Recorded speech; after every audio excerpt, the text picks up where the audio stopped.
A paz do Senhor, queridos irmãos, queridas irmãs, jovens, aqui é o Eduardo Henrique.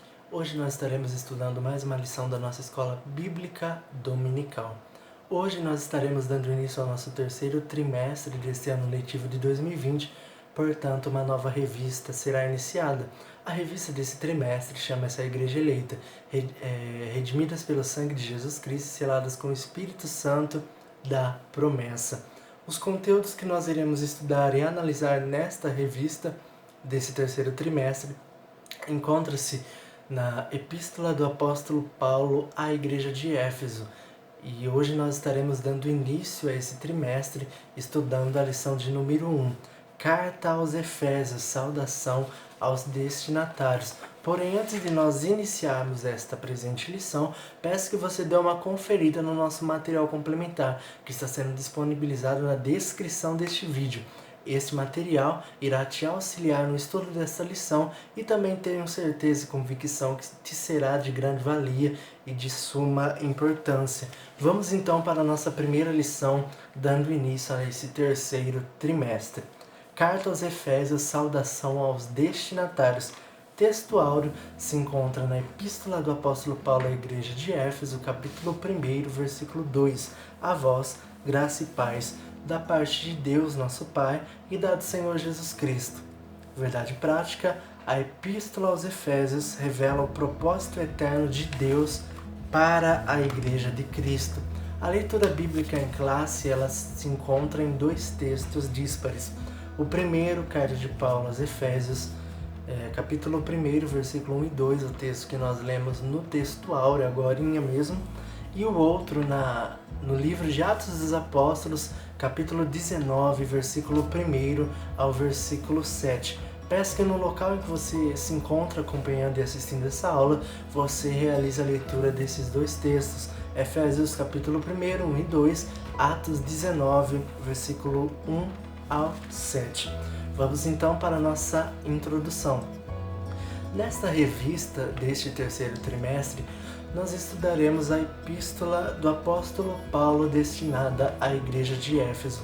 Nós veremos quais foram seus propósitos, os seus desígnios, quais são os assuntos mais relevantes, quais assuntos que são relatados naquela época, naquele momento, naquele cenário, que são vivíssimos e têm uma hermenêutica muito atual no nosso cotidiano. Mas para que nós possamos ter uma compreensão e alcancemos os nossos objetivos para esse trimestre, é necessário que você realize a leitura da Epístola de Paulo aos Efésios. É uma leitura rápida, são 6 capítulos. Tenho certeza que você fazendo essa leitura, você vai ter uma concepção mais fácil acerca dos assuntos que serão desenvolvidos no decorrer destas 13 lições deste terceiro trimestre. Um conselho: realize o seu primeiro contato, a sua primeira leitura deste livro, desta epístola, e leia de uma vez só. Como assim? É claro que com as mídias sociais de hoje em dia não se tem sido muito utilizada esta ferramenta, mas as pessoas mais antigas devem bem saber. Quando se realizava-se a comunicação através das cartas, se você recebesse hoje uma carta de alguém, você a leria de uma só vez, desde seu remetente até o final. Não faria uma leitura picada, uma leitura fragmentada. Você leria de uma vez só. Ou, numa segunda leitura, numa terceira, quarta e tantas outras leituras que você fosse efetuar, é claro que você faria uma leitura mais atenciosa, mais detalhada, leria apenas algum trecho, apenas alguma parte, mas o primeiro contato ele precisa ler de uma vez só. Sim, nós estamos falando de uma epístola, nós estamos falando de uma carta do apóstolo Paulo para a igreja de Éfeso e também as igrejas da região. Portanto, procure fazer essa primeira leitura de uma vez só. Não um capítulo num dia, outro capítulo no outro, e daqui a um mês eu leio o resto. Não, tente fazer uma leitura completa, uma leitura rápida, 6 capítulos. Tenho certeza que você vai conseguir se situar muito melhor no contexto desta lição e também terá uma concepção mais fácil e prática acerca das linhas de pensamentos que serão desenvolvidas. Portanto, vamos então dar início à nossa lição. Primeiro tópico, autoria e data. Este primeiro tópico ele subdivide-se em 4 subtópicos, um pouco diferente da lição destinada à classe de jovens, que geralmente se subdivide em 3 subtópicos.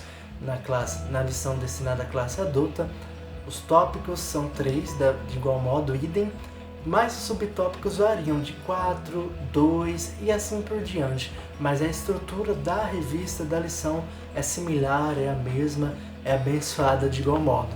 Vamos então para o nosso primeiro tópico, autoria e data. Primeiro subtópico, autoria.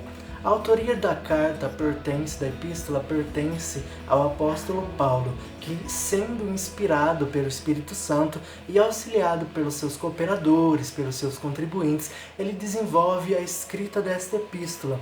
E, além da escrita dessa epístola, o apóstolo Paulo ele se destaca pela autoria de pelo menos 13 dos 66 livros que compõem o cânon sagrado.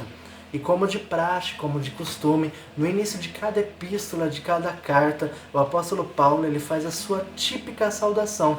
Nessa saudação, ele fala em primeira pessoa, eu, a autoria, o destinatário, e também menciona o nome dos irmãos em Cristo que o acompanhavam naquele momento, no momento da escrita, no momento que a carta, a epístola está sendo desenvolvida, as pessoas que com ele se encontravam. E ele também salienta o profundo zelo, o profundo afeto, o profundo amor, o carinho, o cuidado que ele tem para com aqueles irmãos que receberiam e receberam a tal epístola. Nesta, aos Efésios em específico, ele se apresenta como Paulo, apóstolo de Jesus Cristo, pela vontade de Deus, fazendo questão de destacar, pela vontade de Deus, dizendo que a sua função no reino como apóstolo fora totalmente determinada por Deus em sua plena vontade e que não fora escolhido pelos homens, mas fora Deus pela sua plena vontade que o escolhera, que o elegera e o que colocou como apóstolo de Jesus Cristo. É um rico detalhe que acaba vez ou outra passando despercebido também, é a sua nomeação, o seu nome, Paulo, apóstolo Paulo. Muitas pessoas acabam cometendo um equívoco, o erro de dizer que o nome Saulo, após a sua conversão no caminho de Damasco, foi alterado para Paulo. Saulo mudou-se para Paulo. Essa tese está equivocada, está errada. Paulo ele tinha uma dupla nacionalidade. Como assim? Saulo era o seu nome hebraico, fariseu. Paulo era o seu nome romano, apóstolo de Jesus Cristo. Não são poucas vezes que o livro de Atos dos Apóstolos ele traz alguns versículos que tornam esta tese um tanto que mais evidente. Perceba que antes da sua conversão no caminho de Damasco, quando ele era um fariseu atuante, a Bíblia se refere ao apóstolo, que até então não era apóstolo, se refere a ele como Saulo. Mas após a sua conversão, a Bíblia passa a referir-se a ele como Paulo.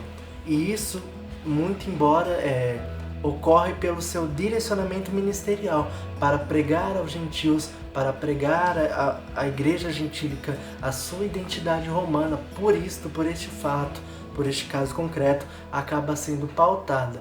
Leia Atos dos Apóstolos, capítulo 13, versículo 9. E depois eu quero ler aqui agora com vocês Atos dos Apóstolos, capítulo 22 e 25. Quando o haviam atado com as correias, disse Paulo ao centurião que ali estava: é-vos lícito açoitar um cidadão romano sem ser ele condenado? Aqui se está fazendo menção à nacionalidade romana de Paulo. Ele perceba que quando faz alusão à sua nacionalidade e identidade romana, ele é chamado de Paulo. Mas antes de sua conversão, quando fazia menção à sua posição como fariseu, o seu nome hebraico é utilizado, Saulo.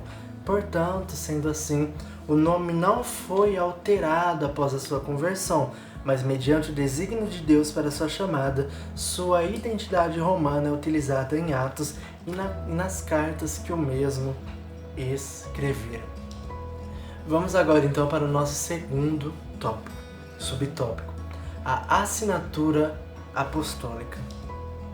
Seguindo essa mesma linha de pensamento do subtópico anterior relacionado à autoria, que a autoria da epístola foi do apóstolo Paulo, que o nome Saulo não foi alterado para Paulo, mas que Saulo é o nome hebraico, Paulo é que se refere à sua nacionalidade romana. Seguindo essa linha de pensamento, o apóstolo, quando ele vai se dirigir na saudação, nos primeiros versículos das suas epístolas, ele vai dirigir-se a si mesmo como Paulo, no princípio de cada carta, muito em cima do seu chamado, que era evangelizar as nações gentílicas, evangelizar, trazer a palavra de Deus, o evangelho de Jesus Cristo para o mundo gentílico.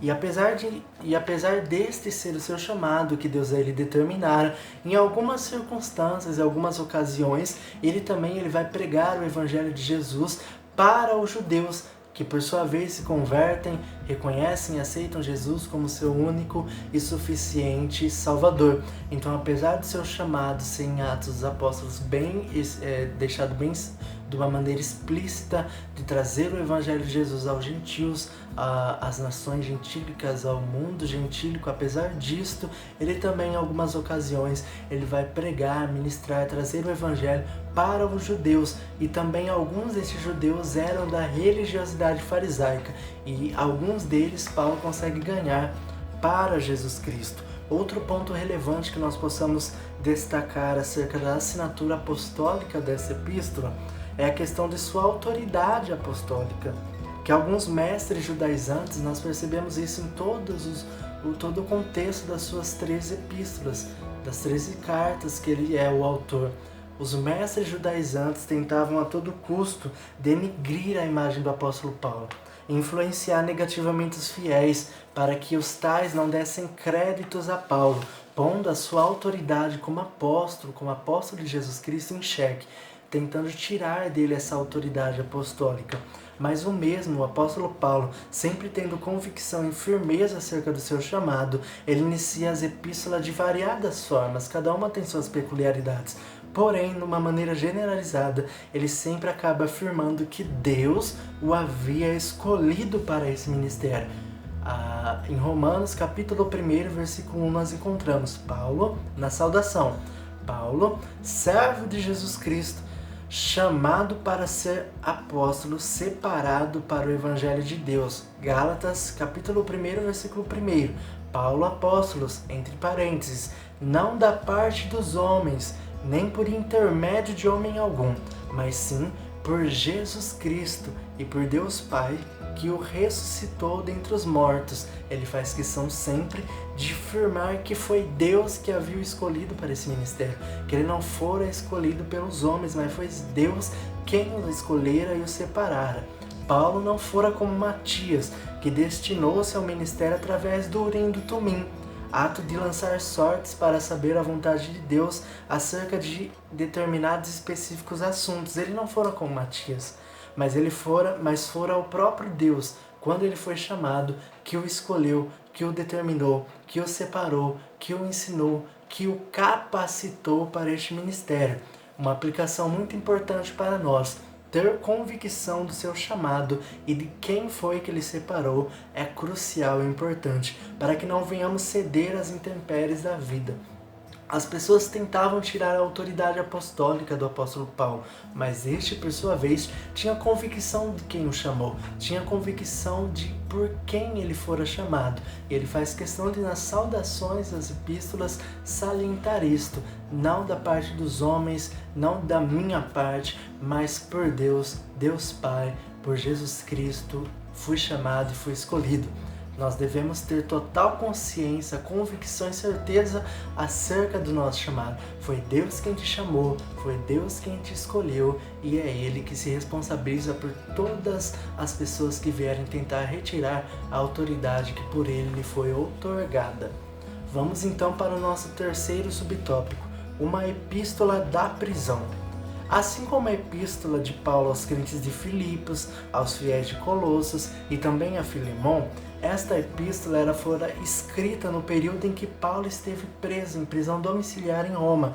Justamente por isso, durante os textos nós encontramos algumas expressões do tipo prisioneiro de Jesus Cristo, o preso do Senhor, dentre outras menções que o mesmo apóstolo faz acerca do seu cárcere, Porém, mais surpreendente do que em meio a uma situação completamente adversa, que é o cárcere, que é estar aprisionado, ele acaba sendo instrumento de Deus, instrumento do Senhor para exortar e falar às igrejas. Mas mais estarrecedor e surpreendente do que ser instrumento de Deus, mesmo estando numa situação adversa como o cárcere, como a prisão, sendo açoitado, é a sua visão rente àquilo que ele estava vivendo. Prisioneiro de Jesus Cristo, preso do Senhor. Paulo ele faz questão de sempre salientar essas expressões, eu acho isso gritante. Paulo ele tinha total consciência do propósito daquelas situações. Ele estava no cárcere, ele estava preso, mas ele não estava parado. Ele estava escrevendo, estava sendo instrumento de Deus para falar às igrejas da época e também trazer uma mensagem de Jesus, de Deus para nós, crentes atuais, crentes desta era. E isso é estarrecedor, porque nós encontramos na Epístola aos Filipenses, capítulo 1, versículo 12, o apóstolo dizendo: E quero, irmãos, que saibais que as coisas que me aconteceram têm antes contribuído para o progresso do Evangelho. Essa visão do apóstolo Paulo acerca da sua situação, do seu momento, é algo surpreendente. Ele tinha consciência do propósito de Deus para aquilo.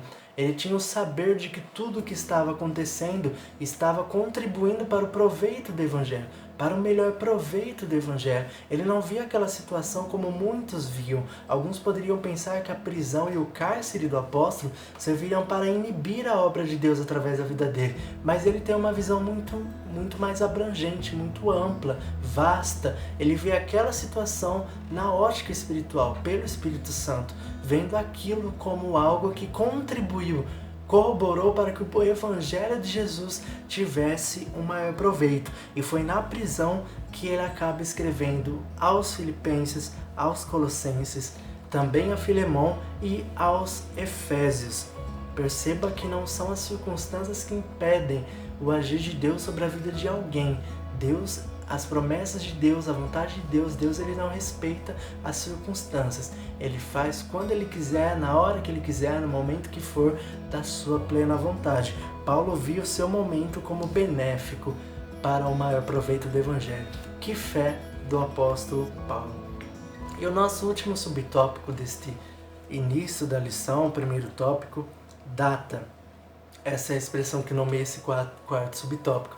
Nós já falamos acerca da autoria, nós já falamos acerca da assinatura apostólica, a sua autoridade apostólica, nós já falamos do local onde ele escreveu a epístola, que fora na prisão domiciliar em Roma, e agora nós vamos falar da data, quando fora escrita, qual o cenário, qual o momento, quantos anos demorou depois de Cristo para que essa epístola fosse escrita.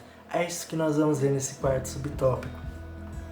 Mediante o disposto no livro de Atos dos Apóstolos, após ter se concluído as viagens missionárias, as suas 3 viagens missionárias, a forte opressão sofrida pelos judeus, os julgamentos que o apóstolo teve de passar pelo fato de não se achar contra ele nenhuma acusação digna de pena de morte ou até mesmo digna de cárcere, após passar-se todos esses acontecimentos, ter concluído as viagens, ser perseguido, ser preso, não se achar nele nenhuma condenação palpável e explícita para que ele pudesse passar o que ele estava passando, Paulo ele acaba tendo por ficar em uma prisão domiciliar em Roma. Atos capítulo 28. Num período de 2 anos, isso nós vemos no final do capítulo 28 do livro de Atos, que diz que no período desses 2 anos, Paulo pregou com liberdade e a palavra de Jesus, o Evangelho de Jesus expandiu-se e continuou crescendo sem impedimento algum, mesmo ele estando em prisão domiciliar, no ano de 60 a 62 depois de Cristo. E por ser este o período da sua prisão domiciliar, muito se tem por mente que foram nesta fração de tempo de 61 depois de Cristo a 62 depois de Cristo que fora escrito esta epístola do apóstolo Paulo aos Efésios. Neste período também que escreveu-se aos Filipos, aos Colossos e também a Filemão. Nesse curto espaço de tempo, essas cartas foram escritas e neste período ele estava em uma prisão domiciliar. E esta epístola do apóstolo Paulo para a igreja de Éfeso, que se encontravam na região, ela teve por portador Tíquico. Por ele fora encaminhada, por ele fora direcionada. O apóstolo Paulo estava preso em prisão domiciliar em Roma. Então Tíquico, servo, cooperador, fora quem encaminhou esta epístola para quem havia de ser o destinatário. E é sobre isso que nós vamos falar no segundo tópico, os destinatários dessa epístola. Então, para nós fecharmos essa linha de pensamento, a autoria do apóstolo Paulo, Saulo não teve o seu nome mudado para Paulo, Saulo, nome hebraico, Paulo, a sua nomeação romana, ele tinha dupla nacionalidade, a sua autoridade apostólica, apesar dos mestres judaizantes tentar distorcer, é sempre por ele assegurada por Paulo, por ele ter essa convicção de quem o chamou, foi Deus quem o escolheu, não foi da parte dos homens, foi da parte de Deus, e quem Deus chama, ninguém pode destituir, ninguém pode denegrir. E também nós vimos que esta epístola foi escrita enquanto ele estava na prisão domiciliar em Roma, de 60 depois de Cristo a 62 depois de Cristo. E nesse curto espaço de tempo ele desenvolve a escrita desta carta, que teve por portador que encaminhara aos seus destinatários Tíquico. Vamos agora então para o nosso segundo tópico desta lição 1, Carta aos Efésios, saudação aos destinatários. O segundo tópico traz por temática destinatários. Nós já falamos acerca da autoria e data, agora nós vamos falar acerca dos destinatários, para quem fora direcionada, quais as propostas do direcionamento desta carta. Primeiro subtópico dos 4 que nós analisaremos, a cidade de Éfeso. A epístola ela teve por destinatários a cidade de Éfeso. E neste tópico, as particularidades dessa cidade, materialmente, no sentido material e também no sentido espiritual, será pautado. A cidade de Éfeso era uma grande metrópole. Era uma cidade grande, era uma cidade vasta, era uma cidade populosa, dotada do maior anfiteatro do mundo até então. E era muito conhecida por ser um dos centros políticos, comerciais e religiosos mais intensos daquele cenário, mais intensos daquela época. Em suma, era um ambiente bastante próspero no sentido material. Era uma grande metrópole, era vasta, era grande, era populosa, era um centro comercial, um centro religioso, tinha a presença frequente de muitos turistas naquele ambiente, e atualmente essa cidade de Éfeso estaria situada na Turquia.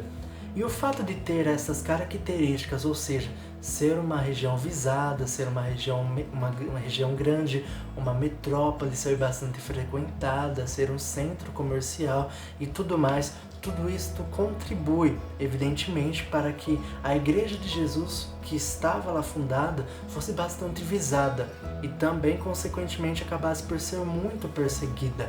Ora, servir a Deus em ambientes pagãos, com costumes e culturas que visam erradicar a palavra de Deus, repletas de imoralidade, é uma tarefa árdua e passível de opressão. Para tanto, os crentes de Éfeso, para sobreviver a esta metrópole cheia de prazeres, cheia de paganismo, idolatria, imoralidades, para sobreviver e para se firmar naquele ambiente, os crentes de Éfeso precisavam estar bem embasados e fundamentados na palavra de Deus, para que eles pudessem assim conter os falsos ensinamentos, a distorção da palavra de Deus que eles tentavam efetuar. E a partir daí se evidencia um dos propósitos do apóstolo Paulo na escrita. Em disparidade quanto à grande maioria das epístolas, ela não foi escrita com âmago, com cerne, com o objetivo principal de tratar problemas específicos da igreja, como no caso de 1 Coríntios, em que o apóstolo Paulo ele vai tratar alguns problemas específicos que estavam sendo encontrados na igreja. Neste não, para que eles viessem ser edificados na palavra, fortalecidos e combater esses falsos ensinamentos, não sendo influenciados pelo ambiente pagão e idólatra que eles se encontravam, o apóstolo Paulo vai escrever a eles para que a fé deles em Deus não fosse ludibriada, tampouco distorcida pelos falsos ensinamentos e idolatria que eram presentes e assíduos naquele ambiente. Então, a cidade de Éfeso era uma cidade grande, uma cidade bastante visada, tinha a presença de muitos turistas, era um território vasto, um território grande, era um centro comercial da época. E agora nós vamos para o nosso segundo subtópico. Depois de falar das características da cidade, agora nós vamos falar da religiosidade em Éfeso. No tocante à religiosidade da cidade, a metrópole em questão abrigava o templo de Ártemis, a deusa da fertilidade, Diana. E a economia do local era muito dependente dos turistas que por lá passavam. E pelo fato de ser um centro comercial na época e a comercialização dos artífices de prata que eram vendidos no templo, esta era a maior fonte de renda da cidade. Já que aqueles turistas que vinham frequentemente visitar a cidade de Éfeso não iam embora sem antes adquirir as miniaturas de deuses que os vendedores faziam. Ou seja, era um centro comercial e um dos principais objetos que eram vendidos era feito pelos artífices, as miniaturas de prata da deusa Diana e do templo que eram vendidos naquele ambiente. E os turistas, por ser uma cidade que tinha frequência grande de turistas, isso acabava fazendo com que eles levassem sempre embora algo que esses artífices faziam para que eles pudessem comprar e consumir. Justamente por isso, fazendo um anelo com o livro de Atos dos Apóstolos, capítulo 19, versículo 27 ao 29, percebe-se que Demétrio e outros artífices preocupados e incomodados com a pregação do apóstolo Paulo no local, já que o apóstolo Paulo combatia todo tipo de idolatria, e como muitos nele acabavam acreditando na palavra de Deus através do apóstolo Paulo, como já acreditavam e criam, o negócio deles acabaria sendo fragilizado, acabaria sendo prejudicado. Ou seja, uma das maiores fontes de renda eram as miniaturas que eles faziam. E quando o apóstolo Paulo chega lá e começa a pregar o evangelho, combater todo tipo de idolatria, eles ficam preocupados. Por quê?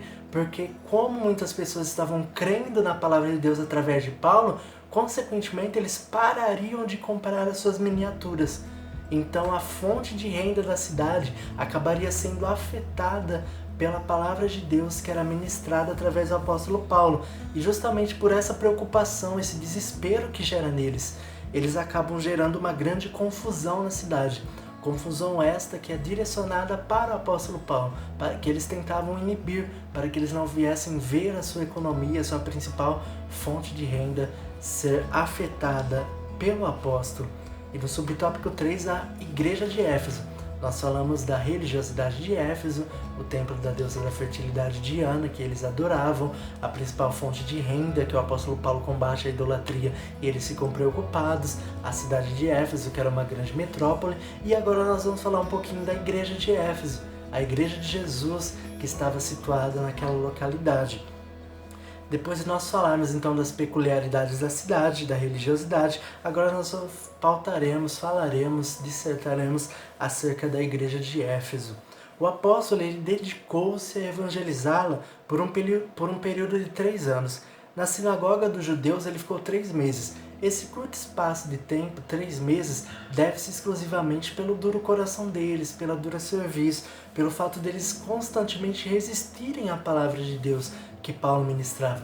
Portanto, na sinagoga ele ficou apenas 3 meses. E na escola de Tirano, que ele ficou lá por um período de 2 anos. Ou seja, Paulo ele foi grandemente usado por Deus naquele local, na cidade de Éfeso, para a igreja de Éfeso. Um comentário explícito, tem até um comentário explícito que comprova e fortalece essa teoria de quão usado Paulo foi por Deus naquele ambiente, é que até os lenços e os aventais dos apóstolos eram utilizados por aquelas pessoas que não podiam chegar até ele. Como ele curava muitas pessoas e nem todos conseguiriam ter acesso, ter essa acessibilidade até o apóstolo, eram levados lenços, aventais, e através dos tais as pessoas eram curadas, os demônios eram expulsos pelo nome de Jesus, mas à guisa de curiosidade, não se era cobrado 1 centavo sequer para realizar os milagres, não era um milagre oneroso, mas era gratuito, fruto da graça de Deus e autoridade outorgada ao apóstolo, a quem o Senhor usava para curar. Era utilizado sim os aventais e os lenços para aquelas pessoas que não tinham aquela acessibilidade.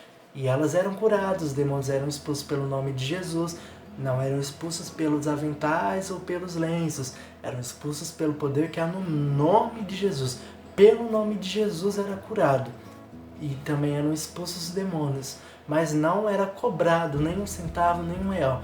Não era cobrado, não era oneroso, era algo gratuito, fruto da graça de Deus e também da autoridade que Deus concedeu ao apóstolo Paulo.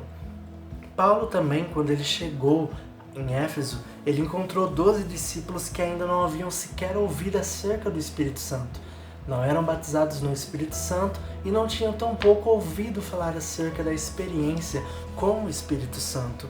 E no nome de Jesus eles foram batizados nas águas para o arrependimento, para que o velho homem morresse, o novo homem, o novo viver em Cristo. E logo após eles também, Paulo impondo-lhes as mãos, eles foram batizados no Espírito Santo, sendo plenamente, completamente capacitados para cumprir o ID. Assim se iniciou a obra em Éfeso, tendo neste local o apóstolo Paulo destinado um bom período do seu ministério. Nós percebemos que ele destinou 3 anos do seu ministério lá para a igreja de Éfeso, nos seus derredores, na cidade, 3 meses na sinagoga dos judeus naquela localidade, 2 anos na igreja de Tirano. Se nós somarmos tudo, nós podemos perceber que o apóstolo Paulo ele passou um grande tempo, um grande período se dedicando para exortar, para falar, para instruir os crentes da cidade de Éfeso, que estava no meio de uma metrópole, passível de opressões, sendo sensíveis a algumas situações e circunstâncias que eles seriam constantemente vislumbrados, visados. E Paulo ele dedica um grande período do seu ministério bastante intenso para os crentes que se localizavam na cidade de Éfeso. E para nós encerrarmos este segundo tópico, o quarto subtópico, saudação epistolar. A saudação do apóstolo traz uma riqueza importante no versículo 1 e no versículo 2. Essa saudação ela fora destinada a todos os que foram separados e consagrados para ser propriedade exclusiva de Deus. A epístola de Paulo aos Efésios fora destinada a todos os que foram e fossem separados e consagrados para ser propriedade exclusiva de Deus. Fato que por si só os intérpretes, os eruditos da palavra, consideram como evidência da ampla abrangência do conteúdo escrito, já que a epístola era uma carta para a igreja de Éfeso e também para os cristãos gentílicos da igreja da Ásia, proveniente da cidade de Éfeso.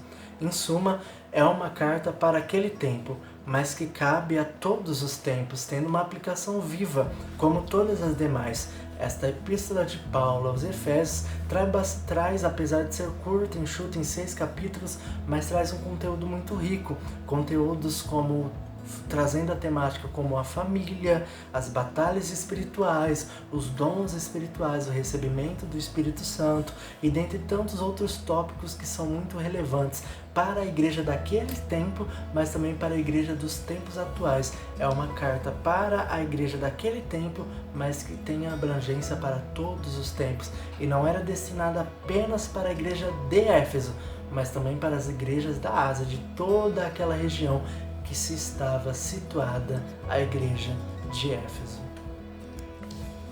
Por fim, então, nós vamos agora para o nosso último tópico dessa lição introdutória, tópico 3, propósito e mensagem.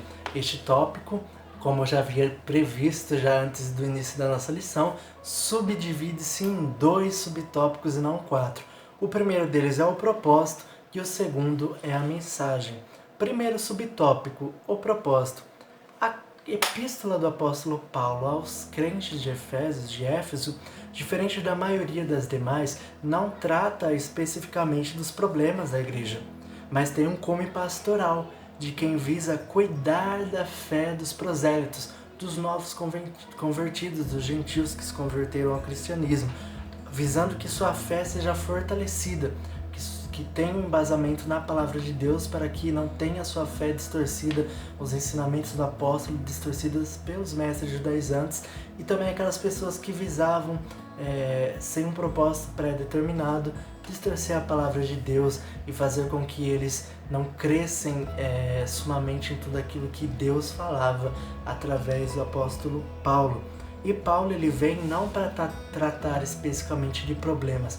É claro que ele vai tratar sim alguns casos específicos, mas o cerne, o principal da epístola, do conteúdo da carta, não é tratar problemas, mas sim exortar esses crentes da cidade de Éfeso, a fim de que esses novos convertidos abandonem as suas práticas, a fim de que esses novos convertidos não continuem praticando aquilo que eles antes praticavam. Havia muitos desses novos convertidos que vinham do mundo helênico, praticavam religiões de mistérios, magia, mas que agora se reuniam com santos em Éfeso. E Paulo ele vem e diz para eles, parafraseando, é claro, Paulo vem e diz que eles precisam abandonar suas velhas práticas, eles precisam sim vivenciar a palavra de Deus que fora dita em 2 Coríntios, capítulo 5, versículo 17. Se alguém está em Cristo, nova criatura é. As coisas antigas passaram e eis que tudo se fez novo. Então eles precisavam sim ser essa nova criatura. Eles precisavam ter um novo estilo de vida. Eles precisavam adotar um novo estilo de vida padronizado por aquilo que o Espírito Santo iria lhes direcionar. Ou seja, precisavam ter a sua fé exortada, fortalecida, para que eles não viessem fazer como aqueles lhes sugeriam, continuar com as suas práticas. Não. Quem vem a Cristo, nova criatura é. Precisa ter um novo estilo de vida se o anterior não combinava com o Evangelho de Jesus. Outro propósito além do tal, esta epístola tem muitos propósitos, é conservar a unidade entre os judeus e os gentios, fato que é decorrente em todo o contexto, não somente desta epístola em específico. Para tanto o apóstolo Paulo lhe dá alguns pitacos, alguns comentários acerca do plano salvífico de Deus, que é abrangente a todos. Portanto, no aspecto geral, a epístola ela é escrita para atender algumas necessidades da igreja, caracterizada nesta como o corpo de Cristo. Cristo é a cabeça da igreja. Este é o propósito principal, cerne da epístola. No segundo subtópico, nós iremos falar agora sobre a mensagem. São congruentes, são semelhantes, concomitantemente, esse segundo subtópico, a mensagem, o conteúdo da mensagem também é exemplificado no subtópico anterior, que fala acerca do propósito, e como apontado neste tópico anterior, o conteúdo da epístola ele é voltado a algumas necessidades específicas, e o principal dessa mensagem é Cristo como a cabeça da igreja, e a igreja como membro do corpo de Cristo, a igreja como corpo de Cristo, combinando então assuntos doutrinários referentes à doutrina, referentes à vida cristã, referentes ao relacionamento com Deus, alguns parâmetros para as igrejas atuais, assuntos como a consumação do plano eterno de Deus na pessoa de Jesus Cristo, qual era a atuação do Espírito Santo como penhor da experiência de salvação, a reconciliação dos povos por intermédio de Cristo, um novo estilo de vida baseado na unidade, na comunhão, na adoração, na intercessão no Espírito. A epístola também vai falar de como eram e devem ser os relacionamentos conjugais, como são e como nós devemos estar munidos, equipados contra as hostes espirituais da maldade, Efésios 6, muito conhecido. Tudo isso é encontrado nessa epístola. Todos esses conteúdos, todos esses assuntos, eles serão pautados em todas as lições. Apesar de ser 6 capítulos, como eu disse desde o princípio, são 6 capítulos, é uma leitura curta, mas com um conteúdo riquíssimo, com um conteúdo muito abrangente, muito especial, muito edificante. Então, o propósito da epístola trata sim alguns problemas específicos, mas o principal não é tratar problemas, o principal é exortar, trazer esta concepção de que a igreja é o corpo de Cristo, Cristo é a cabeça da igreja, manter essa unidade na fé, exemplificação de parâmetros para a vida cristã, o Espírito Santo, Jesus Cristo como nosso Salvador, Consumador, e tudo isto é pautado no decorrer desses 6 capítulos, o propósito e a mensagem, também para que eles viessem sim ter uma nova vida em Cristo e abandonar as velhas práticas. Então nós encerramos essa nossa primeira lição, essa lição introdutória. Como de costume, todas as primeiras lições trazem esse contexto, faz essa viagem do 1º ao 6º capítulo e também tudo o que estava acontecendo no momento da escrita desta carta, onde está situada esta carta, quais os propósitos. É uma lição bastante gostosa de se trabalhar, que traz todo esse procedimento, todo esse processo da escrita. E tenho certeza que esse trimestre será abençoadíssimo. A Epístola de Paulo aos Efésios é uma epístola apaixonante, é um conteúdo estarrecedor, é muito bom mesmo. Tenho certeza que todos nós seremos edificados neste trimestre. Então, para que nós venhamos concluir esta lição, nós vimos que a autoria é do apóstolo Paulo, que junto dos seus contribuintes, dos seus cooperadores, é responsável pela escrita de pelo menos 13 dos 66 livros que compõem o cânon sagrado. O apóstolo Paulo que escrevera, o portador que encaminhara foi Tico. Paulo estava numa prisão domiciliar em Roma, de 60 a 62 depois de Cristo, data muito provável de quando fora escrita esta carta enquanto ele estava preso. Nós falamos do propósito da mensagem, dos destinatários, a cidade de Éfeso, que era uma grande metrópole que cedia ao templo da deusa Diana, deusa da fertilidade, que eles faziam muitas miniaturas para vender, era um centro comercial, um centro religioso. Consequentemente, a igreja seria perseguida assim naquele local, como de costume. Paulo lhe confirma sua autoridade apostólica, dedica-se um tempo para com aquela igreja, e nós vamos estudar todos esses demais assuntos na próxima lição, lição de número 2, a sublimidade das bênçãos espirituais em Cristo. Você não pode perder. Uma semana de bênçãos, que Deus te abençoe, e nos encontramos na próxima semana com a nossa lição de número 2, a sublimidade das bênçãos espirituais em Cristo. Não esqueça de comentar o que você achou dessa aula e também trazer qualquer possível dúvida que você possa encontrar durante a lição. Deus te abençoe, glórias ao Senhor.